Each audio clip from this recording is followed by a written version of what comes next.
Hello, रामराम मंडळी, कसे आहात? तर नुकत्याच इकडे दुबईमध्ये ईदच्या सुट्ट्या झाल्या. या सुट्ट्यांमध्ये आम्ही आलो होतो दुबईमधल्या ग्लोबल विलेजला. तर या ग्लोबल विलेजमध्ये वेगवेगळ्या देशांचे सांस्कृतिक मंडप म्हणजेच पवेलियन उभे केलेले आहेत. तर सगळ्यात आधी लागतो तो टर्कीचा पवेलियन. तर आम्ही या पवेलियनला एक्सप्लोअर करायचं ठरवलं. तिथल्याच एका शॉपमध्ये आम्हाला हे टर्कीचे वेगवेगळे क्रॉकरी पॉट असे पाहायला मिळाले. तर हे सगळे मेड इन टर्की आहेत. त्यानंतर श्रीलंकेचा हा पवेलियन आहे, जिथे खूप असे वैविध्यपूर्ण गोष्टी ठेवलेल्या होत्या. त्यानंतर आम्ही आलो आमच्या इंडियाच्या पवेलियनमध्ये आणि तिथे ऑफकोर्स अशा लाकडाच्या वस्तू, मातीच्या वस्तू आम्हाला पाहायला मिळाल्या. चाय, गरम चाय असं जसं आपण इंडियामध्ये पाहतो तसे हे टर्कीचे टी मॅन इथे चहा विकत होते.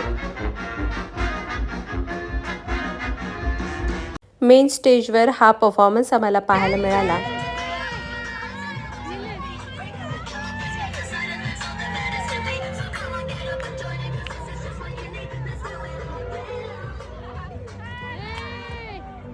ग्लोबल विलेजमध्ये खूप अशा वेगवेगळ्या मस्त राईड्स आहेत. तर आम्ही ठरवलं की राईड्सचा आनंद घेऊया. त्यानंतर द लॉस्ट सिटी हे एक्सप्लोअर केलं. तर इथे काही भूतं आतमध्ये आहेत आणि आम्हाला ते आतमध्ये जाऊन एक पझल सॉल्व करावं लागतं.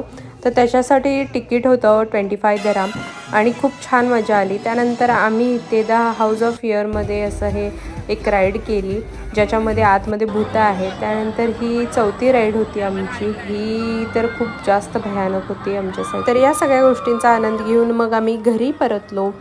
जर चॅनलला अजूनही सबस्क्राईब केलं नसेल तर नक्की सबस्क्राईब करा आणि फॉलो करायला विसरू नका. बाय.